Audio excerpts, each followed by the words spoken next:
After going on our trip to Scotland, we have assessed the ergonomics of living in such a small space. We have put in a lot of information and tried to be as transparent as possible in this video, so jump in and out as you need to, as everything's time-stamped for you. And at the end of the video there's going to be a few drone shots of what we got up to in Scotland, so enjoy. When it comes to overnight parking in Scotland, we were really impressed. We all know Park for Night, which I used to find spots near lots of the natural attractions that we wanted to go to, which meant it was much more enjoyable and we didn't need to go on our phones as much during the day. We stayed in 2 campsites whilst we were away on our trip. When we were in the Isle of Mull, whilst we were exploring the southern part of the island, we went to a gorgeous beach called Fidden Beach, and we found that there was actually a campsite right on the coastline itself that was super reasonable, had so much space, and the whole campsite was pretty much completely inhabited by sheep. As Scotland allows for wild camping, we found that Park for Night was more of a general indication of areas where there was lots of space, but we did find that having levelling blocks would be really useful in lots of these spots. Gas consumption for us is only used for cooking, and we managed to do 6 lots of coffees, 3 lunches and 12 dinners, and that was over the whole 16-day period. That's about 1.1 kg worth of gas, and that's 2.5 of these bottles. We have room for 4 of these bottles inside, and we're gonna plan to have more on the roof. I was looking at making a refill bottle, but I don't think inside we have enough room, so again the only place that can go is the roof, so we need to have a little bit of thought there. But yeah, 1.1 kg of gas for 15 days, 16 days is pretty good. Then cooking. We did cook in and outside of the van, and because we were really lucky with the weather, it was mainly outside. In our last ergonomic video we spoke about the little boxes that we had, and they worked perfectly for this situation. There was one night when I cooked on the fire, and that was really good, saved us on gas, but it did make the pans really dirty. Our huge square sink worked exactly as we hoped it was whilst we were away in Scotland, and we have fallen even more in love with it. To help the process of washing up whilst we were away, we took with us a small little scrubber with a built-in washing up liquid dispenser, lots of cloths, and our rectangular pasta strainer. Since being back, we have added a few things to this process which will hopefully help us. We found that if we parked on any ground that wasn't level, it was quite hard to drain the water from the sink, so we've brought a little squidgy which will help drag the water down the plug hole. And Sam has also attached 2 pipe clips together to keep the tap hose in place, which will stop it kind of flopping around in the sink as we travel. Because we were being mindful of water whilst we were away, the process of washing up got way more efficient as the trip went on, and between me and Sam we got in quite a nice little process together, which was lovely. We actually never removed the tap hose whilst we were away, but we definitely think it's something that will be quite useful to be able to do in the future.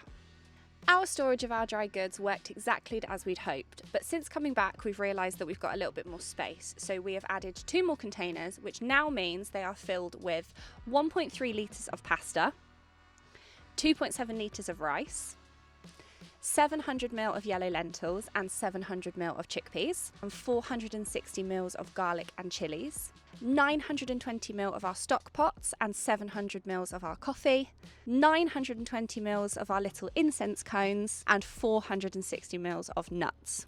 All of these containers are stored in our kitchen counter, and they're really snug in there, which meant they didn't move around at all. We had a bag at the back of the van which we stored our tins in, however we're not 100% sure if we're going to keep this, and then under the bed we had a box which we stored our bread and our milk in. This whole area underneath the bed needs some adaptation, but we do know that the storage is definitely going to go under there. The composting toilet, which is surprising to see in a small van, but it works perfectly for us. We used it every single day as we don't really like relying on public bathrooms. We have the sawdust, which we pretty much used the whole container's worth over 2 weeks, and then the pellets we used about half of it. So over a month we can imagine we're going to use the full pellets, which is 13 litres, and 2 lots of the sawdust, which is 30 litres altogether. The main smell problem was actually from the wee. We had this little packet which didn't seem to do a lot, but I came up with a natural solution, which is to do with a lemon. What we're going to do is we're going to get our lemon and cut the top off, and then cut a sizable slice which is going to be our urinal cake, which goes into the bowl of the toilet. With the rest of the lemon we're going to get our wee container and we're going to squeeze it all in and then chuck the lemon in. It's amazing how much this can get rid of the smell, and it's a completely natural way of doing it.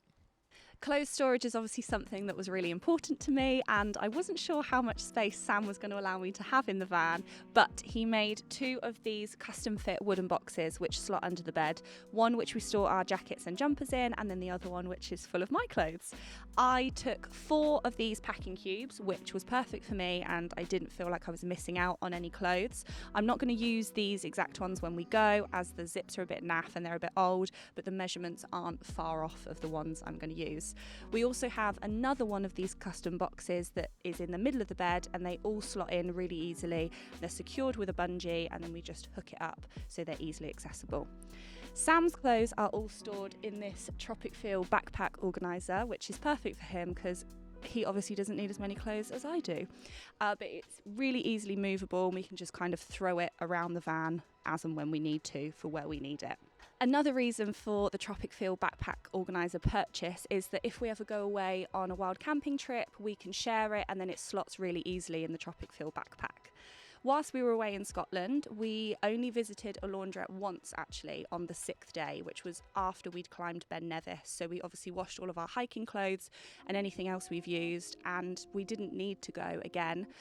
When we're away, obviously, we probably will go more often than this. We didn't wash the bedding whilst we were away, but when we are travelling properly, we'll probably wash it every other wash. We are still planning on having roof storage as well, so a lot of our seasonal clothes and seasonal gear will go up there. But whilst we were in Scotland, all of our hiking gear, so waterproofs, gloves, hats, just in case, all just went in the Tropic Feel backpack. Sleeping in our bed is super comfy, and it is easier to set up when it isn't raining and one person can be at the back door, but when it is raining I can set it up. The hardest part about the bed at the minute is this extra bit of wood that we keep back here, that we put over here so that the cushions are tight together so that you don't fall down the gap. This will be solved once the kitchen is finished, and I'm going to add another bit of wood here to keep that snugness. When we go to bed, we put all the extra cushions that we don't need up on the side, which gives us the room, and it's no problem being up there.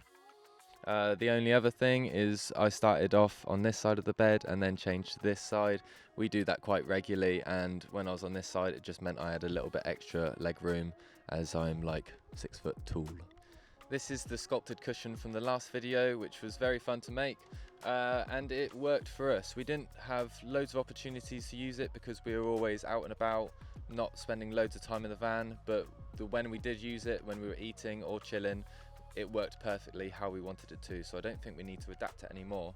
We were going to have another one at the other end, but we think we're going to leave it because only one of us ever really wanted to use it, and I think it will take too much room up on the bed. The only other thing we're going to do is put a different cover on it, but this worked for us not to get foam everywhere, but very happy with it. Cleaning in such a small space is an easy process for obvious reasons. However, we did realise that we needed to stay on top of it.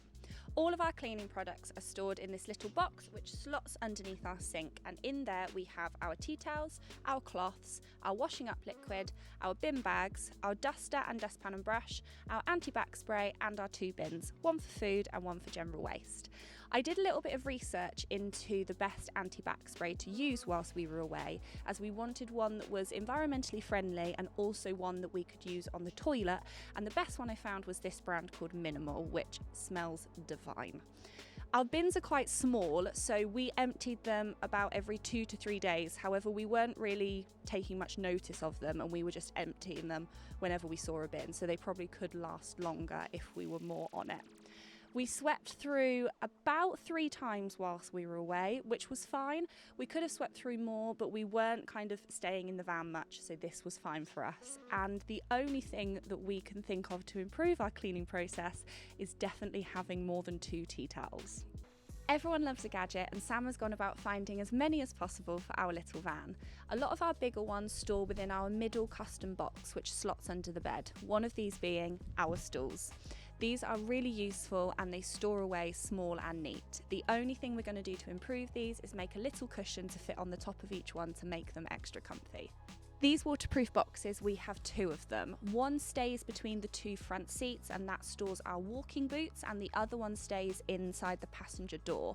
We got this out whilst we were away after we'd been swimming to store our shower and our swimming costumes, and there was no leakage.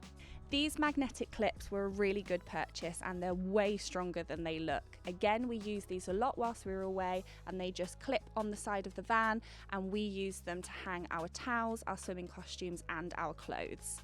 Sam actually thought that this was a bit of a naff purchase when I first got it, so I'm glad that I proved him wrong. Our radios we've had for quite a long time now, and we think they are a necessity. We've used them loads for things such as parking, or if someone needs to go a bit further away and the other person needs to stay with the van. The cagoule is something we just think would be handy to have as an extra waterproof. We didn't use it loads whilst we were away, but it can come in handy if it's quite miserable and rainy outside. The fan is probably one of our favourite purchases. We used this pretty much the whole first week we were away, and we just clip it on the side of our kitchen countertop. It lasted about 2 nights without needing charging, which is really, really useful, and it has 3 settings: low, middle and high. Since coming back, we've got 2 new gadgets. One of them we didn't purchase ourselves, and that's this little mushroom light, which we got from our lovely friend Matt. We just think it's really cute and it will be perfect in the evenings when we're chilling in the van. The other one we got is this trowel. Can you guess what it's going to be used for? Lastly, we'll talk about my camera gear because there's quite a lot of it. I have my main bag here, which is stored at the end of the kitchen, and we can move that around if we need to. Because I was taking this out to take photos or video very quickly, and the laptop was stored in there, that was getting quite annoying. So we've bought a separate laptop case, which has notepads in it as well. More storage at the back, which has just some random bits and the tripods, and then we have this drawer here which has batteries, lights and charging cables. It's really useful having this there because as we're driving along we can grab out whatever cable we need and charge the batteries, drone batteries, or some of those gadgets that we have as well. I could do a complete separate breakdown about all the camera gear that I have, and I'm also not sure if I'm taking everything or if some parts are going to change. So yes, it takes up a lot of room, but that might change as we go. Then we need to talk about the fridge. Whilst we were away in Scotland, the organisation of it worked perfectly for us, but what didn't was the battery consumption. So it's a different week, and we obviously took the fridge out and we put a different fridge to the test, which was a chest fridge borrowed off of my friend, and I drove it round for a whole week and it was absolutely fine. Now there are negatives to changing to a test fridge, but we're going to do it anyway, but this isn't the video to talk about it. We're obviously going to have to ergonomically think about this, but yeah, we're changing the fridge, so we just thought we'd let you know.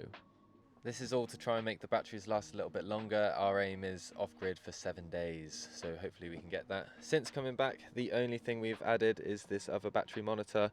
The ZTEC battery sends weren't working for us, but we need to do a little bit more testing on that, but that should hopefully help with knowing the consumption. Hopefully some of the information there is useful for you, or it's just nice to see what we're up to. Going through it has been very helpful for us, and now we know the next steps, and we've even implemented more after this video as well. And if you want to see those, then go on Instagram and following us. We always put stories up, so that's the best way. Now, as promised, here's the drone shots from Scotland, and I hope you enjoy. Hopefully more will be coming out soon before Christmas.